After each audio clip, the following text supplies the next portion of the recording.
Alright, ladies and gentlemen, welcome back. This is your boy, Papa Top 912, and I'm bringing another recipe to you this evening. This evening, the recipe that we're going to be going over is sauteed shrimp and okra over a bed of white rice.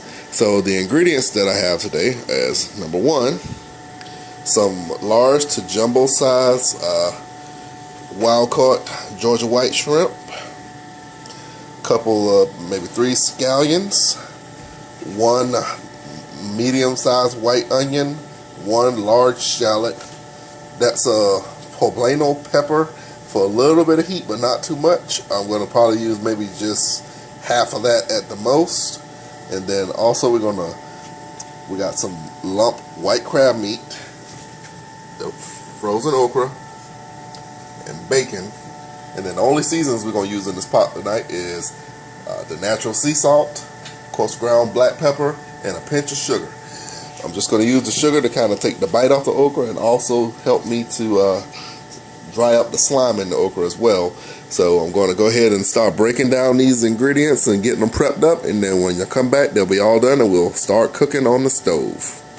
Alright, so the first thing we're going to do, we're going to peel and devein these shrimp. Now this is a secret that my grandmother taught me a long time ago, and it stuck with me all these years. If you want to peel and devein the shrimp at the same time, if you hold that shrimp straight, get you a fork, hold it straight, stick the fork right down the vein line or the dirt line and just push. That'll take out the vein, the sand line, and the shell all at once, and you're left with a nice shrimp that's already been cleaned. So this is much easier and much more efficient than peeling and then coming back with a knife and cutting out the dirt line that way. It takes a little while to get used to, but if you get you maybe a pound of shrimp, by the time you get to the last one, you'll be a pro. So I mean, this is a pound of the large jumbo white shrimp, and this may be the 16-20 count. And I can go through this whole thing in just a matter of minutes, peeling and deveining it. So it really expedites the process when you're trying to clean your shrimp and you have a whole lot to do. So it's just a little secret that my grandmother taught me back in the day when we were running the catering business, and it really makes a difference when you're peeling 40 or 50 pounds of shrimp. You can be there for a long time peeling it off and going back with the knife. So I'm just going to finish up here doing these shrimp. We'll get those washed down, then we'll move on to the next ingredient that we're going to prep. But you can see how easy I'm going through. It just goes through like a hot knife through butter. Just pulling it all out. Alright folks, welcome back. As you can see, I've got the ingredients all rendered down now. This is the bacon. That was the entire pack of bacon. I rendered it down in the microwave. The microwave is one of my favorite cooking tools in the kitchen. You don't have to worry about it splashing on you, splattering. It just cooks up nice and crispy every time. That was 6 minutes for half a pack, so it took me 12 minutes to cook that whole pack. These are the shrimp that we had peeled and deveined. I cut them in half. There's the shallots. Not really a fine chop, just kind of a rustic chop, along with the white onion, the green onions, and then that poblano pepper. I tasted it.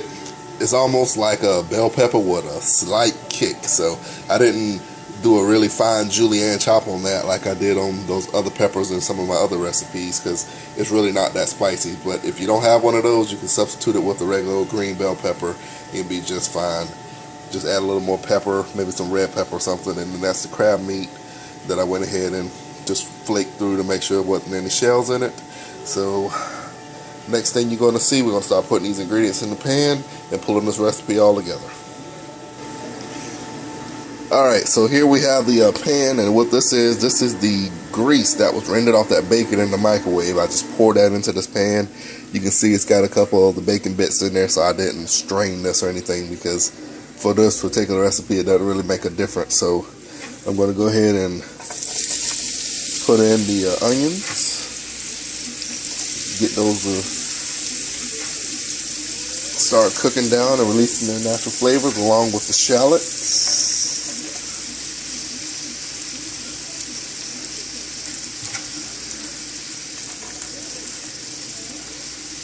And once I get those going, just for a minute, I will add in the green onions and the pepper.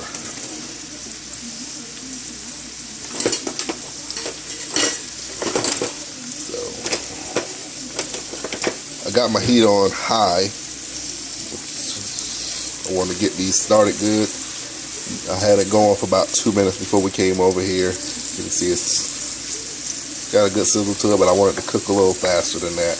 I don't want them to steam, I want them to caramelize. So get that heat up a little bit more, get this thing going.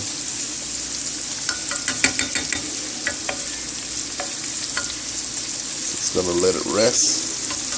Get everything even, one single layer. Just let nature take its course and do its thing.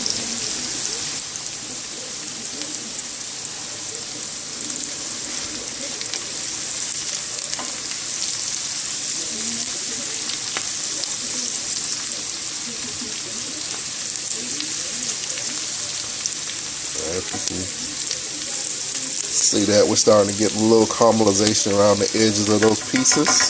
So now it's time to add in the next batch of ingredients.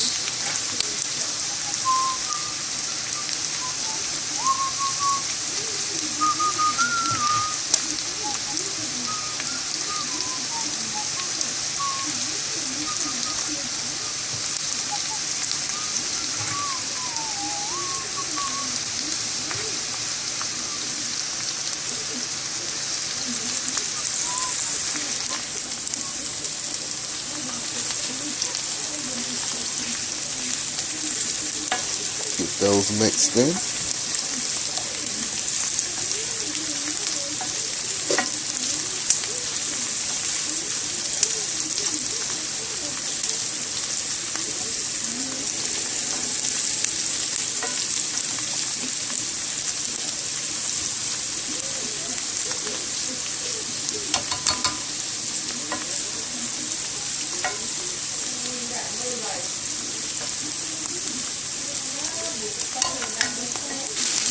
Alright, so we're back now. I just put the okra in. I gotta say that the onions and the peppers, it was maybe 4 to 5 minutes total on those. Then I went ahead and put the okra in. You can see all that oil that I had in there before, it's just got soaked up with this okra. So I want to kind of keep this okra moving as it cooks, so I can get an even cook. I don't want the bottom to cook while the top is still frozen, so I'm kind of keep a good movement on there. Alright guys, it's been about 10 minutes that I've been sauteing down these the okra now. You can see that the slime is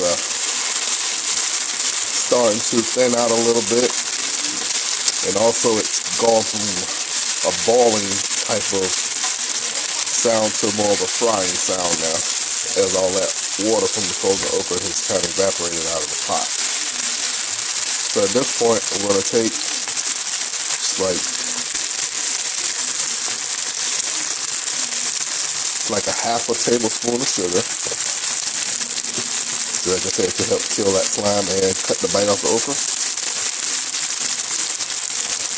About the same amount of salt.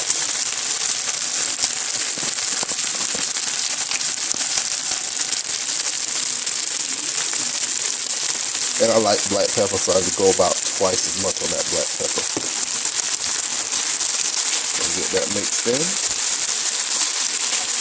You don't have to go do a lot of salt because you're rendering it down in that bacon grease, and we're going to have bacon in the pot. So you can always add more at the end. Always go light in the beginning.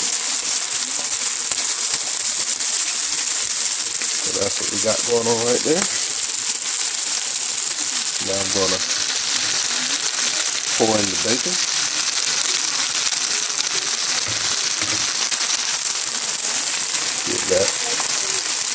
blend it in.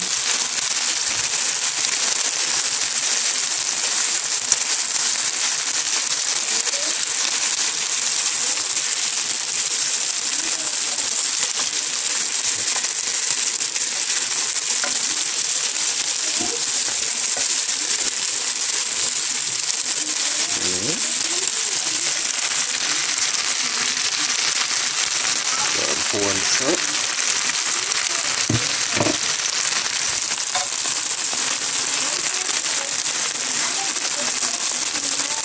Get those mixed in.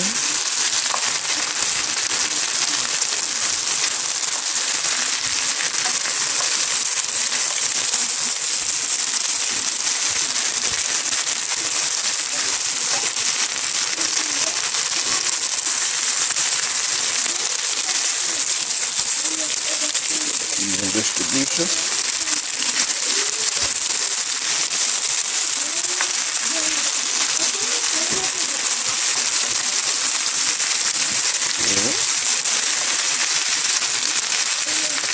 And lastly, put in the crab. Get that mixed in.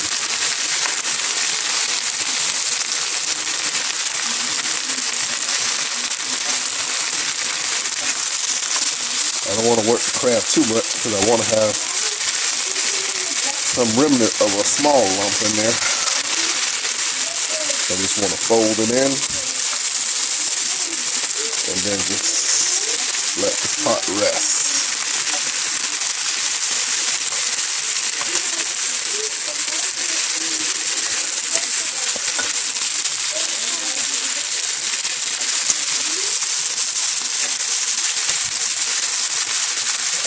Now at this point,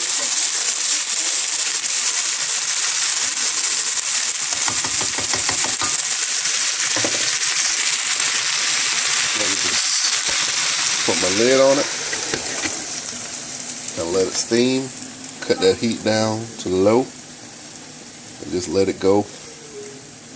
Get that okra fork tender and let those shrimp cook and just let all those aromas from each ingredient blend into itself.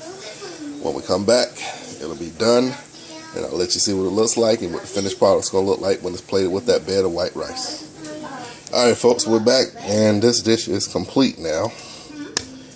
So take the lid off. I just let it been on here for about 20 minutes now.